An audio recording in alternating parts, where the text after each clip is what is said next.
Welcome to 95 news. ప్రతిక్షణం ప్రజాక్షేమం కోసం బులెటిన్లో ముందుగా హెడ్లైన్స్ చూద్దాం. నారాయణఖేడ్ బీఆర్ఎస్ పార్టీ ఆత్మీయ సమ్మేళనంలో పాల్గొన్న మంత్రి హరీష్ రావు. 60 ఏండ్ల గత పాలనలో నారాయణఖేడ్ ప్రాంతం వెనుకబడిపోయిందని విమర్శ. లంచం తీసుకుంటూ ఏసీబీకి చిక్కిన అశ్వాపురం పోలీస్ స్టేషన్ లో కోర్టు కానిస్టేబుల్. కోర్టులో అనుకూలంగా తీర్పు వచ్చేలా చూస్తానని చెప్పి లంచం డిమాండ్ చేశాడన్న బాధితుడు. రంగారెడ్డి జిల్లా చిన్న గోల్కొండ వద్ద శ్రీ చెన్నకేశవ స్వామి ఆలయంలో విగ్రహ ప్రతిష్టాపన మహోత్సవం. ముఖ్య అతిథిగా హాజరైన రాజేంద్రనగర్ ఎమ్మెల్యే ప్రకాష్ గౌడ్.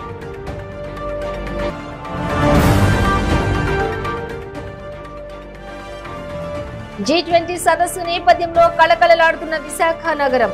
ఆకర్షణీయంగా ముస్తాబైన ప్రధాన ప్రాంతాలు. డీటెయిల్స్ చూసి నారాయణఖేడ్ బీఆర్ఎస్ పార్టీ ఆత్మీయ సమ్మేళనంలో మంత్రి హరీష్ రావు పాల్గొన్నారు. MLA Bhupal Reddy, ZP chairman Manjushree Reddy కూడా పాల్గొన్న ఈ కార్యక్రమంలో మంత్రి హరీష్ రావు మాట్లాడుతూ 60 ఏండ్ల గత పాలనలో నారాయణఖేడ్ ప్రాంతం వెనుకబడిపోయిందన్నారు. తెలంగాణ ప్రభుత్వంలో నారాయణఖేడ్ అన్ని రంగాల్లో అభివృద్ధి చెందిందని తెలిపారు. ఇంటింటికి నల్లా పెట్టి తాగునీరు ఇస్తున్నామని, డబుల్ ఇంజిన్ ప్రభుత్వం ఉన్న మహారాష్ట్రలో 3-4 రోజులకు ఒక్కసారి తాగునీరు వస్తున్నాయని, తెలంగాణలో వ్యవసాయానికి 24 గంటలు కరెంటు ఇస్తున్నామన్నారు.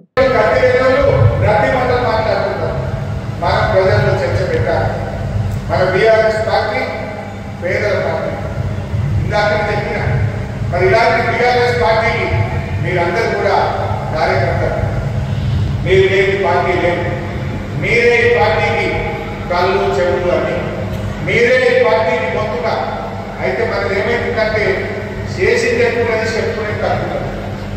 ఈ బీజేపీ వాళ్ళు ఏంటంటే చేసేది ఏమి లేదు కానీ డబ్బులు రాలేదు ఉదయం మన ఎంతసేపు సమాజంలో కులగొట్టు కాలబెట్టు గిచ్చడం తప్ప ఒక్క కన్నా బీజేపీ వాళ్ళు ఈ సమాజానికి పనికొచ్చే ఒక్క మంచి పని కాలేదు. 8 ఏళ్ళ ఢిల్లీ అధికారంలోకి వచ్చి బీజేపీ ఒక్క మంచి పని కదా. ఇవన్నీ కర్ణాటకలో 2 ఏళ్ళలో ఓటున్నాయని హిందూ ముస్లింల పక్కన పెట్టింది రిజర్వేషన్ రద్దు కానీ ముస్లింల హిందువుల కొట్టాట పెట్టి రెచ్చగొట్టి 4 ఓట్లు పొందాలని చూస్తున్నారు. ప్రజలకు ఏం చేస్తారో చెప్పు కానీ నీ కొట్టాట అది అన్నం పెట్టదా, కడుపు పెట్టదా, రైతులు బతికిస్తారా? మనిషి ఆటగాలట రిజర్వేషన్ రద్దు, హిందూ ముస్లిం కొట్టాట, రెచ్చగొట్టుడు. 8 ఏళ్ళ బీజేపీ పాలనలో ప్రజలకు చేసిన ఒక్క మంచి పని చెప్పగలుగుతారు.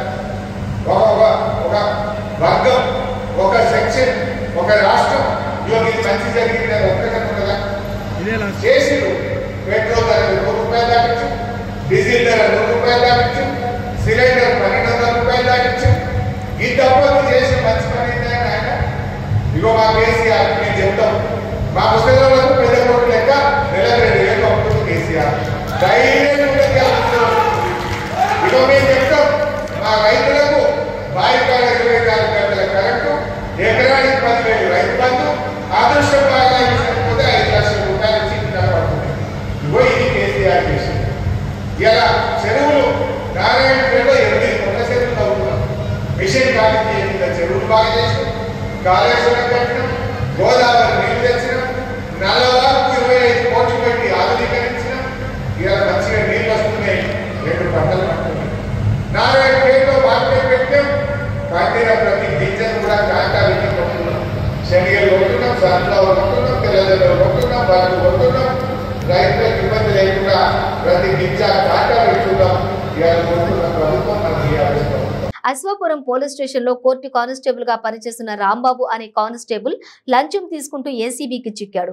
ఒక కేసు విషయంలో జంపన్న అనే వ్యక్తికి అనుకూలంగా తీర్పు వచ్చేలా చూస్తానని చెప్పి అతని దగ్గర 15,000 డిమాండ్ చేశాడు. ఈ విషయమై బాధితుడు 20 రోజుల క్రితం ఏసీబీ డీఎస్పీని ఆశ్రయించాడు. డీఎస్పీ సత్యనారాయణ ఆధ్వర్యంలో నిఘా పెట్టిన ఏసీబీ బృందం కొత్తగూడెం బస్టాండ్ లో లంచం తీసుకుంటున్న రాంబాబును అదుపులోకి తీసుకున్నారు.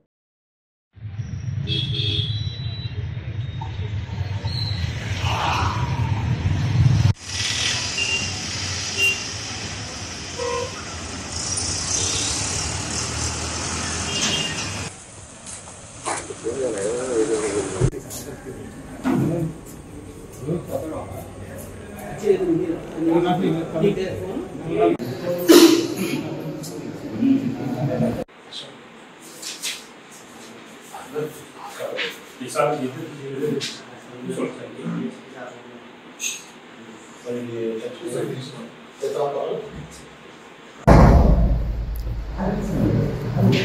జంపన్ అని ఉంటాడు, ఈయన అశోకరావు ఉంటాడు.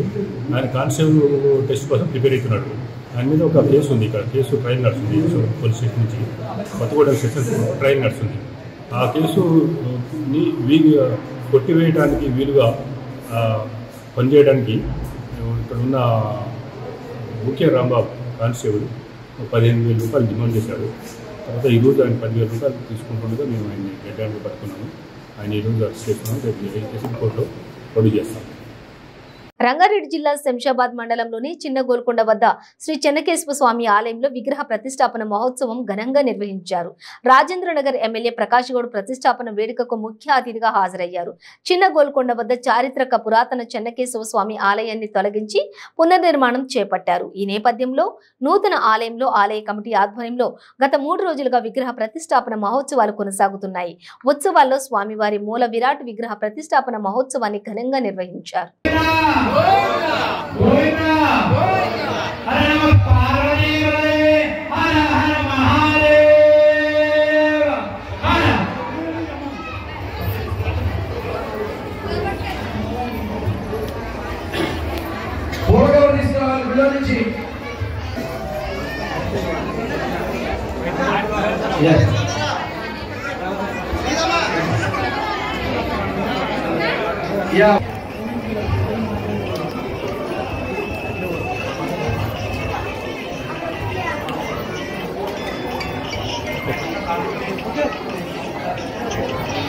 మా శివాలయంలో దర్శనం చేసిన అందరూ ఒక లైన్ లో వచ్చి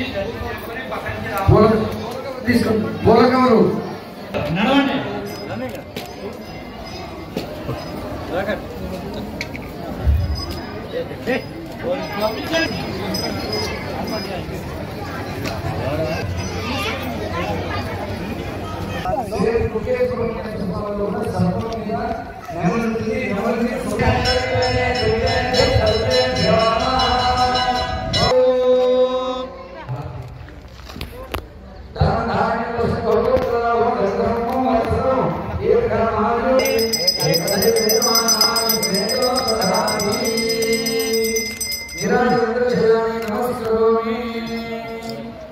విశాఖ కళకళలాడుతోంది. G20 సదస్సు నేపథ్యంలో అభివృద్ధి సుందరీకరణ పనులు చేపట్టడంతో ప్రధాన ప్రాంతాలు ఆకర్షణీయంగా మారాయి.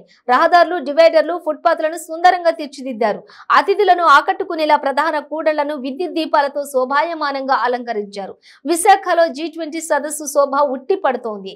బీచ్ రోడ్డుతో పాటు ప్రధాన కూడళ్లు, మార్గాలన్నీ కూడా విద్యుత్ దీప కాంతులతో జిగేల్మంటున్నాయి. ఈ నెల 28, 29 తేదీల్లో జరిగే G20 సదస్సు నేపథ్యంలో జీవీఎంసీ 130 కోట్లు వెచ్చించి నగరంలో అభివృద్ధి, సుందరీకరణ, పెయింటింగ్లు పనులు చేపట్టింది.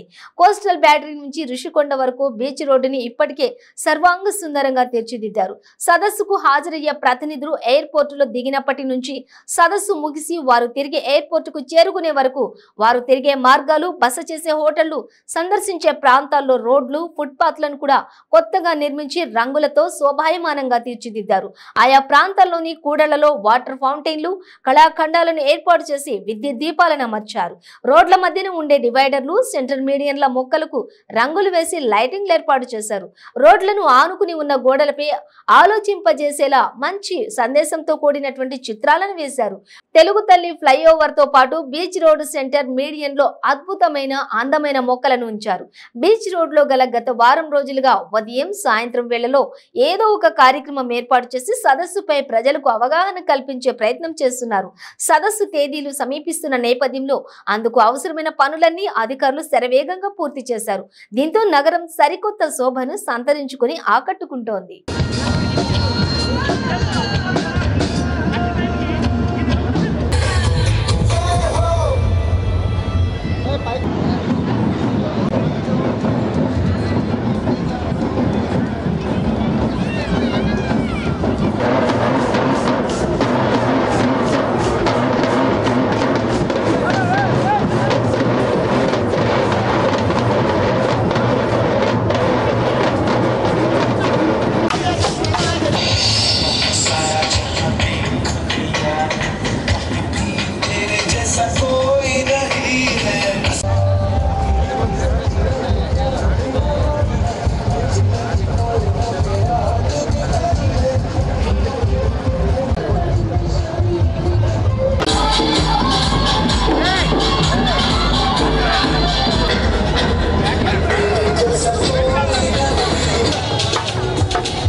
officials,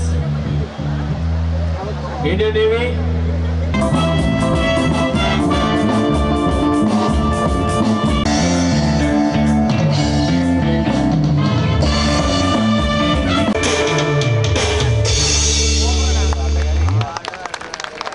Yes. దేశంలో రోజుకి 4,000 మంది సడన్ కార్డియాక్ అరెస్ట్ తో చనిపోతున్నారని, ప్రతి ఏడాది సుమారు 15 లక్షల మంది ఈ కారణంతో ప్రాణాలు కోల్పోతున్నారని తెలంగాణ వైద్య ఆరోగ్య శాఖ మంత్రి హరీష్ రావు అన్నారు. సంగారెడ్డి కలెక్టరేట్ లో జరిగిన సిపిఆర్ శిక్షణ కార్యక్రమంలో మంత్రి మాట్లాడారు. సడన్ కార్డియాక్ అరెస్ట్ కు హార్ట్ అటాక్ కు మధ్య తేడా ఉందని చెప్పారు. మనిషి అప్పటికప్పుడు కుప్పకూలడమే కార్డియాక్ అరెస్ట్ అని, అప్పుడు చేసేదే సిపిఆర్ అని ఆయన తెలిపారు. అయితే ఈ సిపిఆర్ పై అవగాహన కేవలం 2% మందికే ఉందని, 98% మందికి అవగాహన లేకపోవడంతో చాలా మంది కార్డియాక్ అరెస్ట్ తో చనిపోతున్నారని మంత్రి హరీష్ రావు చెప్పారు. అందుకే ఇప్పుడు కార్డియాక్ అరెస్ట్ పై అవగాహన కల్పిస్తున్నామన్నారు. సిపిఆర్ చేయడానికి పెద్ద చదువు అవసరం లేదని, అవగాహన ఉంటే చాలని చెప్పారు. ఈఎంఆర్ నుంచి శిక్షణ ఇచ్చి వారిని జిల్లాలకు పంపుతున్నట్లు తెలిపారు. అన్ని శాఖల సిబ్బందికి సిపిఆర్ పై శిక్షణ ఇస్తున్నామని వెల్లడించారు. సిపిఆర్ కాకుండా ఏఈడి పరికరంతో కరెంటు షాక్ ఇచ్చి కూడా సడన్ కార్డియాక్ అరెస్ట్ అయిన వారికి ట్రీట్మెంట్ చేస్తారని మంత్రి తెలిపారు. అయితే సిపిఆర్ అయినా షాక్ ట్రీట్మెంట్ అయినా కేవలం 5 నుంచి 10 నిమిషాల్లో జరగాలని చెప్పారు. రాష్ట్రంలో 1500 కోట్లతో 1200 ఏఈడి మిషన్లను కొనాలని ప్రభుత్వం నిర్ణయించిందని తెలిపారు. మారిన ఆహారపు అలవాట్ల వల్ల కార్డియాక్ అరెస్టులు పెరిగాయని, కరోనా తర్వాత కూడా ఇవి ఎక్కువగా సంభవిస్తున్నాయని మంత్రి పేర్కొన్నారు.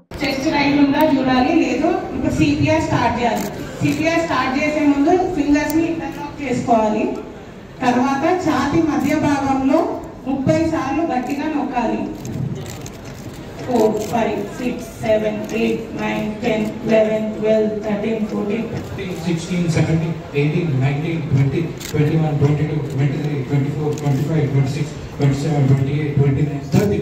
తర్వాత మెడ భాగం లేపి ముక్కు రంధ్రాలు క్లోజ్ చేసి 2 రెస్క్యూ బ్రెత్స్ ఇవ్వాలి.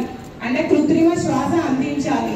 అట్లా ప్రతి ఒక్కరిలో కూడా ఈ శిక్షణను కలిగిస్తూ ప్రతి ప్రజాప్రతినిధి, ప్రతి ప్రభుత్వ ఉద్యోగికి ఈ జిల్లాలో శిక్షణ కలిగించే విధంగా, శిక్షణ ఇప్పించే విధంగా ఇది ఒక కంటిన్యూస్ ప్రాసెస్ గా జిల్లా కలెక్టర్ గారు తీసుకువెళ్లాలని చెప్పి నేను ఈ సందర్భంగా వారిని ఆదేశిస్తూ, ఈ సిపిఆర్ శిక్షణ ఇంత బాగా ఈ జిల్లాలో ఏర్పాటు చేసినందుకు నా హృదయపూర్వకమైన శుభాకాంక్షలు. ఈ సిపిఆర్ ఎన్నో ప్రాణాలని కాపాడుతుందనే విశ్వాసాన్ని నేను వ్యక్తం చేస్తూ జై తెలంగాణ. బ్రెయిన్ డెడ్ అయినంత కూడా మీరు హాస్పిటల్ తీసుకుపోయి బతికించిన ఆ శరీరం జీవోత్సవం లాంటిది. బతికినా కూడా మెదడు పనిచేసినప్పుడు ఏముంటది? స్పర్శ ఉండదు, మాట ఉండదు, కదలిక ఉండదు. బతికి కూడా జీవోత్సవం లాంటిది. అంటే అందువల్ల 108 లో హాస్పిటల్ తీసుకుపోయేంత సమయం కూడా సడన్ కార్డియాక్ అరెస్ట్ లో ఉండదు. Sudden cardiac arrest is different from heart attack. అందువల్ల సడన్ కార్డియాక్ అరెస్ట్ అంటే ఒకేసారి కుప్పకూలితే మన ముక్కు దగ్గర ఇట్లా ఏలు పెట్టి చూస్తే శ్వాస ఆడుతుందా లేదా, గాలి ఆడుతుందా లేదా అని మనకు తెలుస్తుంది. దాన్ని బట్టి this is sudden cardiac arrest. ఒక్కసారి కుప్పకూలిపోయింది, మాట బంద్ అయింది, శ్వాస బంద్ అయింది అనగానే వెంటనే మీరు సిపిఆర్ స్టార్ట్ చేయాలి. అప్పుడు అతను మనం సగం మందిని బతికించుకునేటువంటి అవకాశం ఉంటుంది. కానీ ఆలస్యమై 108 వచ్చి దవాఖాన వరకు ఎంతైనా అర్ధగంట అవుతుంది. ఈ అర్ధగంట లోపల బ్రెయిన్ డెడ్ అయిపోతుంది, బతికించుకునే అవకాశాలు తగ్గిపోతాయి, బతికినా జీవోత్సవం లాగా మారుతారు. అంటే ఈ సమయ స్ఫూర్తి అనేటువంటిది ప్రతి ఒక్కరిలో ఉన్నట్టయితే మనం ఎంతో మందిని కాపాడుకోగలుగుతాం. మీరు శిక్షణ పొందండి. ప్రతి సందర్భంలో మీ మీటింగ్స్ జరుగుతూ ఉంటాయి కదా, ఆ ప్రతి మీటింగ్ లో కూడా దీని మీద కొద్దిగా చర్చ పెట్టి ప్రజల్లో అవగాహన పెంచేటువంటి ప్రయత్నం చేస్తే మనకు కూడా బాగుంటుంది. మా జర్నలిస్టులు కూడా ఈ స్టోరీస్ రాయాలి. ఇలాంటి ప్రజలను అవేర్నెస్ చేసేటువంటి స్టోరీలు మీ పత్రికల్లో కూడా వార్తలు రాగలిగితే, మీ పత్రికలో కూడా ఒక సర్వే చెప్పేందు సిపిఆర్ చేసింటే అతను బతుకుండేవాడు అని ఒక వార్త కావచ్చు. సిపిఆర్ చేసి బతికించినటువంటి ఆ సంఘటనలను హైలైట్ చేస్తూ ప్రజల్లో అవగాహన పెంచే విధంగా జర్నలిస్టులు కూడా ఇన్నోవేటివ్ గా ఇట్లాంటి విషయాలను ప్రజల్లో తీసుకుపోయి మీరు కూడా ప్రజల ప్రాణాలు కాపాడడంలో భాగస్వామ్యం వహించాలని చెప్పి జర్నలిస్టులకు కూడా ఈ సందర్భంగా నేను విజ్ఞప్తి చేస్తూ, ప్రతి ప్రజాప్రతినిధి, ప్రతి ప్రభుత్వ ఉద్యోగి దీని మీద అవగాహన కలిగి ఉండాలి. ప్రజాప్రతినిధులు, ప్రతి ప్రభుత్వ ఉద్యోగి అన్ని శాఖలతో నిమిత్తం లేకుండా కలెక్టర్ గారు చొరవ చూపి అన్ని శాఖల్లో ఉండేటువంటి ఉద్యోగులకు హాస్టల్ వార్డెన్ కడప జిల్లా పశుసంవర్ధక శాఖలో డిప్యూటీ డైరెక్టర్ గా విధులు నిర్వహిస్తూ ఈ నెల 12 నుంచి కనిపించకుండా పోయి ఇటీవల అన్నమయ్య జిల్లా రామాపురం మండలం గువ్వల చెరువు ఘాట్లో శవమై తేలిన డాక్టర్ అచ్చెన్న మృతి పట్ల అనేక అనుమానాలు ఉన్నాయని ఎంఆర్పీఎస్ వ్యవస్థాపకులు మందకృష్ణ పేర్కొన్నారు. సమగ్ర విచారణ జరిపి హంతకులను కఠినంగా శిక్షించాలని అన్నమయ్య జిల్లా ఎస్పీని కలిసి విచారణను వేగంగా జరిపి హంతకులను కఠినంగా శిక్షించాలని, బాధిత కుటుంబాన్ని ప్రభుత్వం అన్ని విధాలా ఆదుకోవాలని కోరడం జరిగింది. అనంతరం ఆయన మీడియాతో మాట్లాడుతూ దోషులు ఎంతటి వారైనా ఉపేక్షించరాదన్నారు. ముద్దాయిలను ఉరికమ్మం ఎక్కించాలన్నారు. ఈ కార్యక్రమంలో ఎంఆర్పీఎస్ జాతీయ నాయకులు రామాంజులు, అన్నమయ్య జిల్లా నాయకులు మనోహర్, ఎంఆర్పీఎస్ నాయకులు, ప్రజా సంఘాల నాయకులు పాల్గొన్నారు.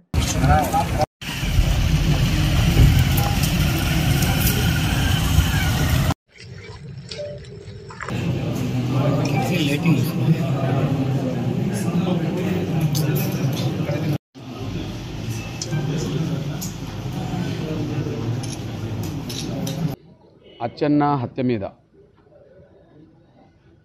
పూర్తి స్థాయిలో స్వతంత్రమైన సమగ్రమైన విచారణ జరగాలి. హైకోర్టు సిట్టింగ్ జడ్జితోటే విచారణ చేయించాలని చెప్పి రాష్ట్ర ముఖ్యమంత్రి వైఎస్ జగన్మోహన్ రెడ్డి గారికి విజ్ఞప్తి చేస్తున్నా, గుర్తు చేస్తున్నా, డిమాండ్ చేస్తున్నా. ముఖ్యమంత్రిగా మీ సొంత జిల్లాలోనే, జిల్లా కేంద్రమైన కడపలోనే ఒక దళిత ఉన్నతాధికారికి రక్షణ కరువైంది. ఆయన హత్యకు దారితీసింది. హైకోర్టు సిట్టింగ్ జడ్జితోటి ఎందుకు విచారణ జరిపించాలంటే ఇందులో 2 కోణాలు ఉన్నాయి. ఒకటి, అదృశ్యమైన రోజు నుంచి లేదా కేసు నమోదైన రోజు నుంచి ఎవరెవరు అందులో ఉండడానికి అవకాశం ఉన్నదో దోషులుగా వాళ్ళ పేర్లు ఎఫ్ఐఆర్లో ఉన్నాయి కనుక వాళ్ళను అదుపులోకి తీసుకోవడమో లేకపోతే వాళ్ళని విచారించడమో ఏమాత్రం జరగకపోవడం వల్లనే ఈ హత్య జరిగింది. కేసు నమోదైన రోజు నుంచి డెడ్ బాడీ దొరికేంత వరకు సంబంధిత పోలీస్ స్టేషన్ కానీ, సంబంధిత టోటల్ అధికారులు కానీ బాధితులు ఇచ్చిన ఫిర్యాదునే అసలు పట్టించుకోలేదు. అనంతపురం నగరపాలక సంస్థ కౌన్సిల్ సమావేశం రసాభాసగా మారింది. అధికార పార్టీ సభ్యులే విపక్ష సభ్యులుగా మారి సమస్యలపై గళం వినిపించారు. తమ డివిజన్లలో సమస్యలు పరిష్కారం కాలేదంటూ నిరసన చేపట్టారు. అనంతపురంలోని సెంట్రల్ పార్క్ స్థలం అన్యాక్రాంతం అవుతోందంటూ క్రింద కూర్చొని 7వ డివిజన్ వైకాపా కార్పొరేటర్ నాగమణి నిరసన తెలిపారు. తోటి కార్పొరేటర్లు ఆమెకు మద్దతిచ్చారు. తాము టీలు, బిస్కెట్లు తాగడానికి వచ్చామా అంటూ పలువురు కార్పొరేటర్లు ఆగ్రహం వ్యక్తం చేశారు. తీర్మానాలు, పరిష్కారాలు లేని సమావేశాలు ఎందుకంటూ ప్రశ్నించారు. మేయర్ వసీం తన స్థానం నుంచి దిగొచ్చి సభ్యులను శాంతింపచేసే ప్రయత్నం చేశారు. అయినప్పటికీ కొంతమంది అధికారులు ముడుపులు చెల్లిస్తే గానీ పనులు చేయడం లేదని, అలాంటి వారిపై చర్యలు తీసుకోవాలని డిమాండ్ చేశారు.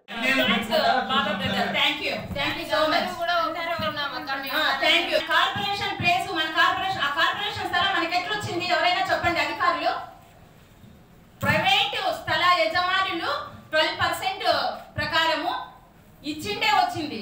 అట్ ద సేమ్ 10(3) కింద మనకు అవునా కదా? అధికారులు ఎవరైనా ఆన్సర్ చేయొచ్చు. నాకు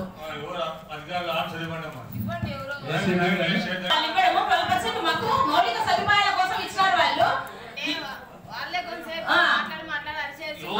వస్తాము పిచ్చోళ్ళలాగా 6 నెలలకు ఒకసారి చెప్తారు.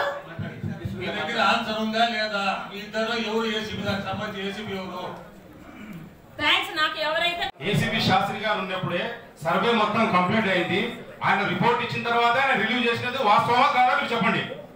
ఆయన రిపోర్ట్ ఇచ్చిన తర్వాతనే ఆయన రిలీవ్ చేసినారు. మీరు ఆయన రిలీవ్ చేయకుండా ఆపినారు. రిపోర్ట్ ఇచ్చిన దాకా రిలీవ్ చేయమని చెప్పి కూడా అప్పుడు కమిషనర్ గారు ఆపినారు. రిపోర్ట్ ఇచ్చిన తర్వాత ఇన్ని రోజులు ఎందుకు మీరు దీన్ని దాచిపెడుతున్నారు? ఖచ్చితంగా తెలియజేయాలా చెప్పి మరి అవసరం మీరు ఎందుకు దాచిపెడతారు? పెట్టండి, తప్పేముంది? ఈ ప్రభుత్వం మాత్రమే దీనికి సంబంధించి మేధావులు పంచుకుందాం, ఇంకోటి పంచుకుందాం అంటే హైకోర్టు, సుప్రీంకోర్టు జడ్జిమెంట్ కూడా ఆ రోజు డాక్యుమెంట్స్ నంబర్స్ తో సహా నేను ఇవ్వడం జరిగింది. మీరు దీనికి ఏం ఆన్సర్ చెప్తారో చెప్పేంత వరకు నేను లేయను. ఎక్కడో ఇందాక మా అధ్యక్షులు గారు చెప్పారు, జేఎన్టీ అక్కడంతా కూతవేటు దూరం చేసే స్థలాన్ని ఎందుకు ఉదాసీన ఉదాసీనతతో చూస్తున్నారు? అక్కడ మీకేమైనా ఒత్తిళ్లు ఉన్నాయా, లేకపోతే ఎవరైనా రౌడీలు ఏమైనా బెదిరిస్తున్నారో మీరు చెప్తే. ఆటో బోల్తా పడడంతో 7 విద్యార్థులకు గాయాలైన ఘటన పశ్చిమ గోదావరి జిల్లాలో చోటు చేసుకుంది. జిల్లాలోని భీమవరంలో స్కూల్ ఆటో బోల్తా పడింది. బైకర్ ను తప్పించిపోయి ఆటో డ్రైవర్ డివైడర్ ను ఢీకొట్టారు. దీంతో ఆటో బోల్తా పడింది. ఈ ప్రమాదంలో 7 విద్యార్థులకు తీవ్ర గాయాలయ్యాయి. ప్రమాదం సమయంలో ఆటోలో 15 మంది విద్యార్థులు ఉన్నారు. గాయపడిన విద్యార్థులను ఆసుపత్రికి తరలించారు.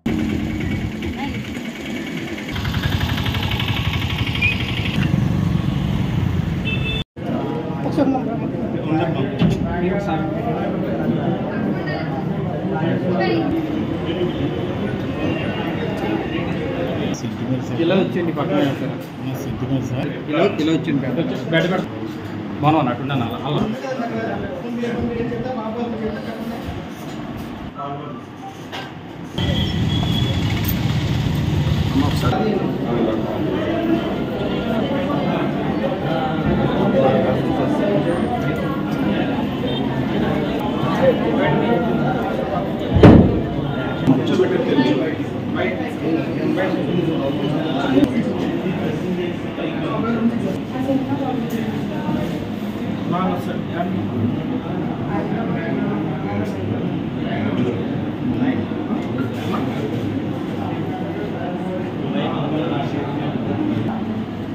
అందరికీ నమస్కారం.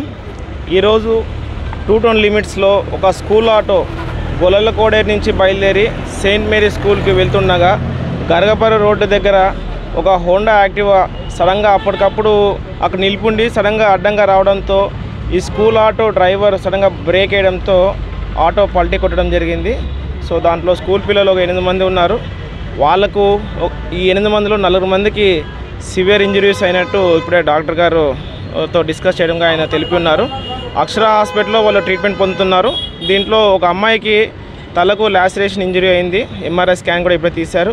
ఇంకో ఇద్దరికి thigh bone fracture plus femur bone fracture ఉంది. ఇంకో అతనికి రిస్ట్ ఫ్రాక్చర్ ఉంది. వీళ్ళందరికీ మధ్యాహ్నం సర్జరీస్ కూడా అవుతాయన్నట్టు డాక్టర్ గారు తెలిపారు. వీళ్ళందరూ కంప్లీట్లీ అవుట్ ఆఫ్ డేంజర్.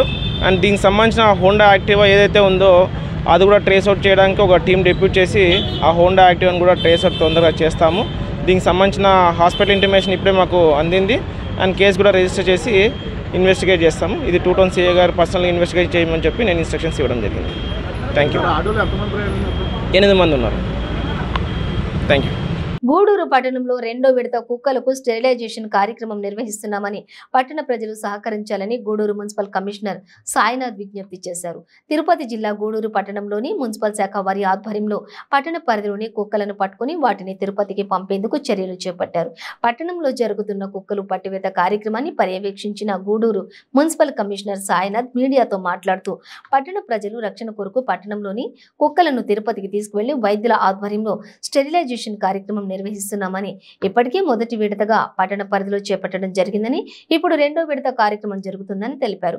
కుక్కల బెడద ఎక్కువగా ఉన్న ప్రాంతాల్లోని ప్రజలు తమకు సమాచారం అందిస్తే వాటిని పట్టేందుకు చర్యలు చేపడతామని తెలియజేశారు.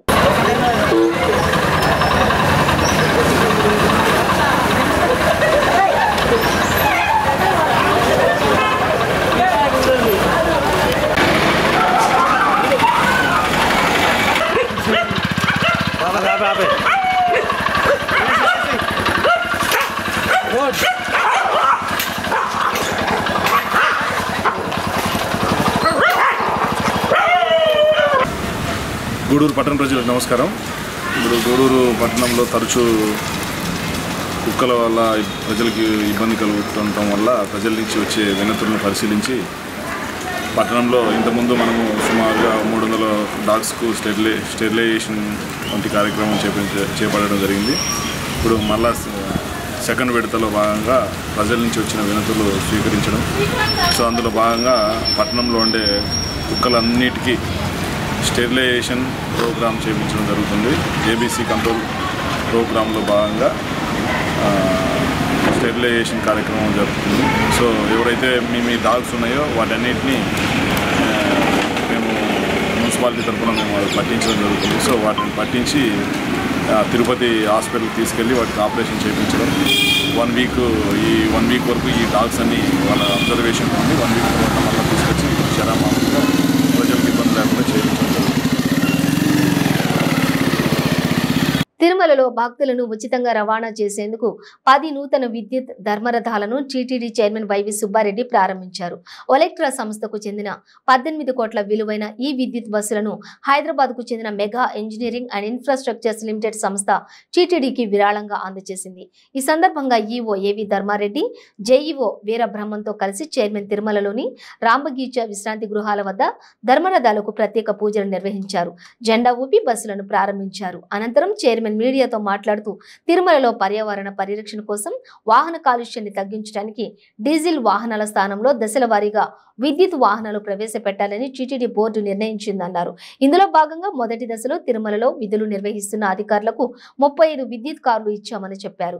ముఖ్యమంత్రి వైఎస్ జగన్మోహన్ రెడ్డి ఆదేశాల మేరకు ఏపీ ఎస్ఆర్టీసీ తిరుమల తిరుపతి మధ్య 65 విద్యుత్ బస్సులు నడుపుతోందన్నారు. హైదరాబాద్ కు చెందిన mega engineering and infrastructures limited సంస్థ ఒక్కో బస్సును 1.80 కోట్ల ఖర్చుతో తయారు చేయించి 10 బస్సులను టీటీడీకి అప్పగించిందన్నారు. తిరుమలలోని వర్క్ షాప్ సమీపంలో విద్యుత్ బస్సుల కోసం ఛార్జింగ్ స్టేషన్ ఏర్పాటు చేస్తున్నట్లు చెప్పారు. ఈ బస్సులు నడిపేందుకు టీటీడీ డ్రైవర్లకు ఎలక్ట్రా సంస్థ శిక్షణ ఇస్తుందని, ఏప్రిల్ 15 నుండి తిరుమలలో భక్తులకు ఈ బస్సులు అందుబాటులోకి వస్తాయని తెలిపారు.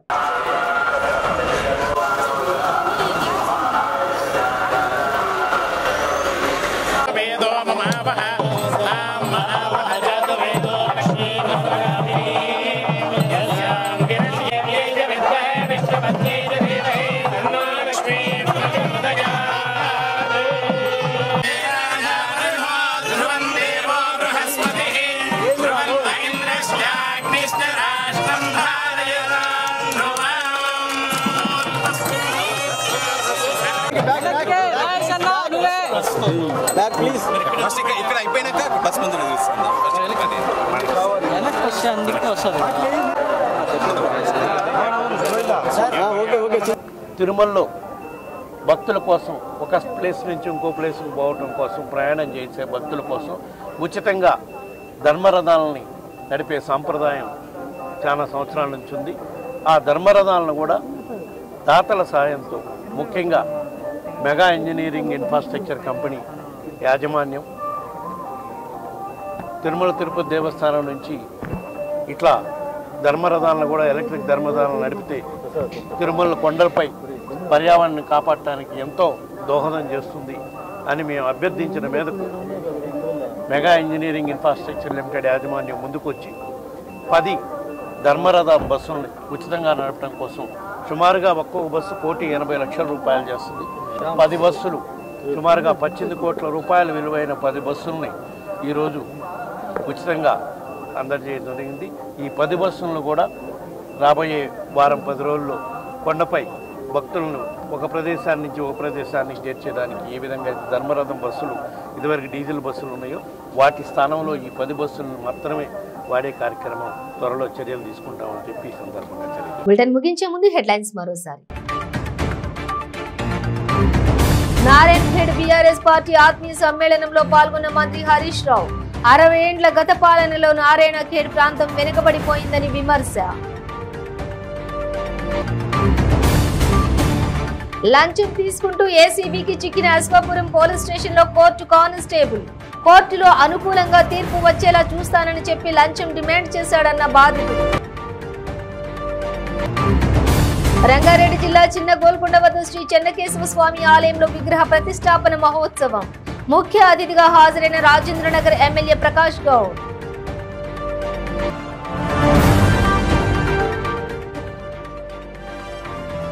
G20 సదస్సు నేపథ్యంలో కళకళలాడుతున్న విశాఖ నగరం. ఆకర్షణీయంగా ముస్తాబైన ప్రధాన ప్రాంతాలు. ఇవి బులెటిన్ డీటెయిల్స్. చూస్తూనే ఉండండి 95 న్యూస్.